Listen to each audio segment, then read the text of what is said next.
පෙට්ටගම් කන්ද කියලා නම් තියලා තියෙනවා.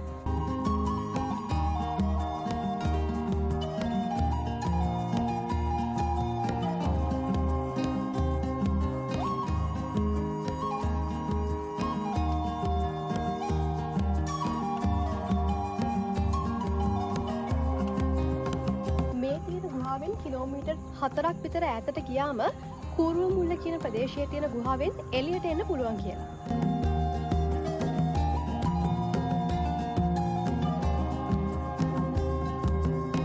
කෙනෙක්ට හිටගෙන මේ ගුහාව ඇතුළට යන්න පුළුවන්.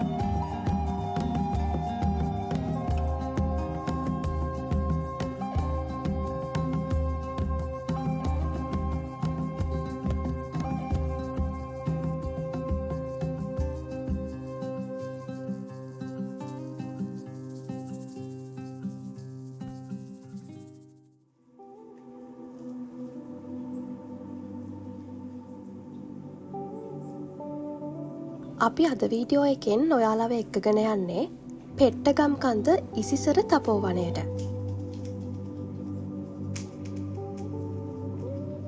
ගම්පහ දිස්ත්‍රික්කයේ ලාවුලුපිටිය ප්‍රදේශයේ තමයි මේ පෙට්ටගම් කන්ද තපෝවනය පිහිටලා තියෙන්නේ. ඒ ගම් 4කින් වට වෙලා.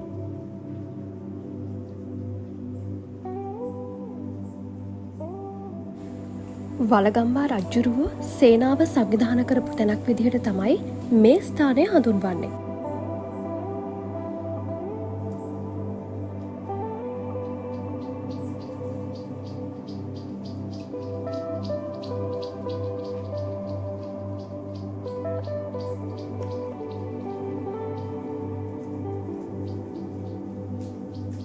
මේ ස්ථානයේ භික්ෂුන් වහන්සේලා සහ මෙහෙණින් වහන්සේලා භාවනායෝගීව වැඩ සිටිනවා.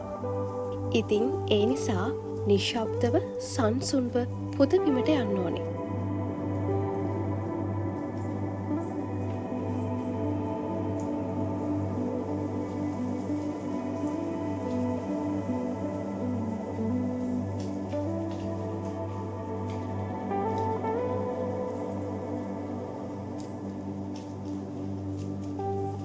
කාර්ය බහුල ජීවිතයක් ගත කරන ඔයත් පොඩි වෙලාවකට හරි මේ වගේ තැනකට ආවොත් හිතට පුදුම සහනයක් දැනේවි.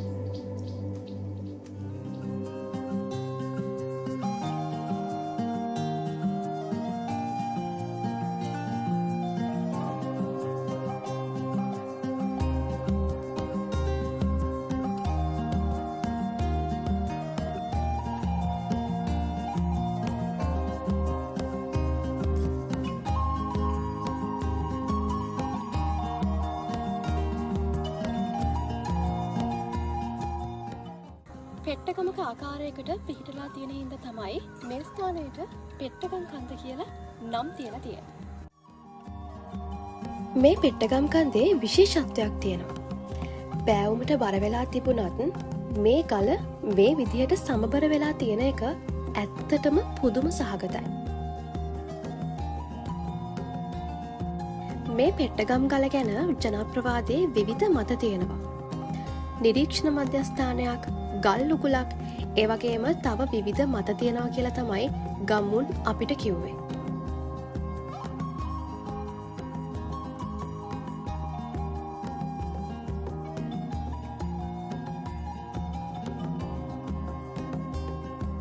පිළිකුත්තුව, වාරණ, අත්තනගල්ල, මාලිකා තැන්න මේ කියන විහාරස්ථාන 4ම පෙට්ටගම් කන්ද පර්වතයේ මුදුනේදී අපිට දැක ගන්න පුළුවන්.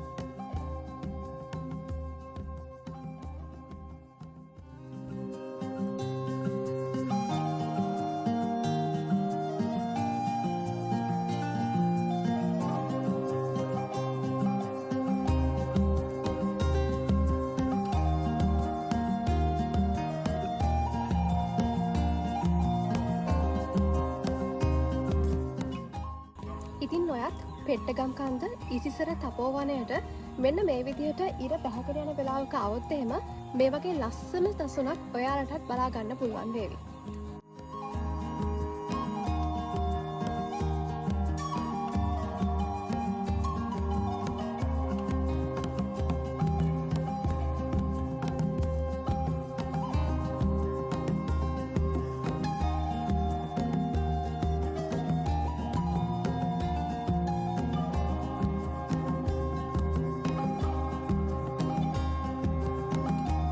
ඒවගේම මේ පෙට්ටගම් කන්ද පර්වතයෙන් පහලට ගියාම ගුහාවක් තියෙනවා. ඒ තැන තමයි වලගම්පා රජ්ජුරුවෝ සේනාව සංවිධානය කළා කියලා කියන්නේ. ඉතින් අපි දැන් යමු ඒ තැන බලන්න.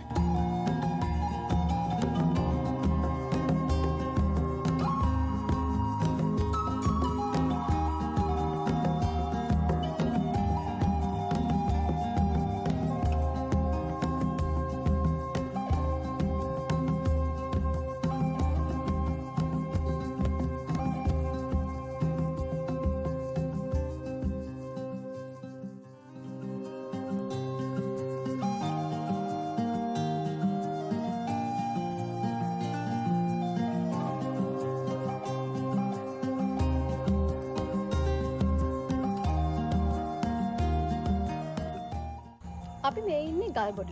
ඉතින් ගම්මුන් අතර මතයක් තියෙනවා මේ තියෙන ගුහාවෙන් කිලෝමීටර් 4ක් විතර ඈතට ගියාම කූරුව මුල්ල කියන ප්‍රදේශයේ තියෙන ගුහාවෙන් එළියට එන්න පුළුවන් කියලා.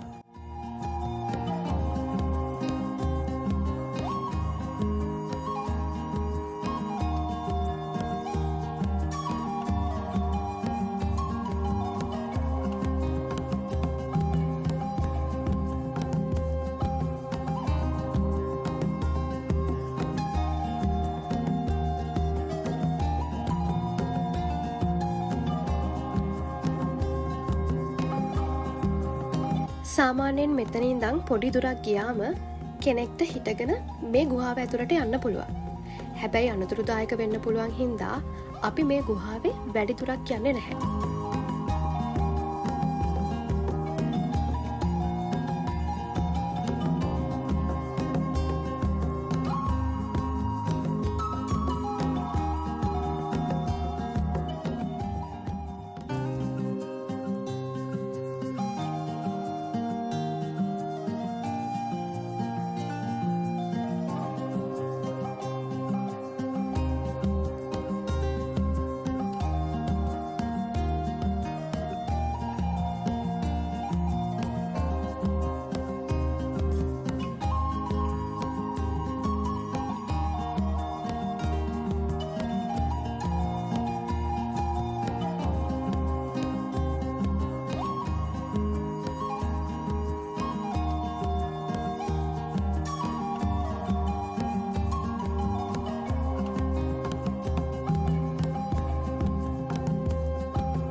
ඉතින් අද දවස මේ විදිහට ගෙවෙද්දී පෙට්ටගම් කන්දේ ඉඳන් අපි ඔයාලගෙන් සමුගන්නවා. ආයෙත් ඉක්මනින්ම අලුත්ම අලුත් වීඩියෝ එකකින් හමුවෙමු.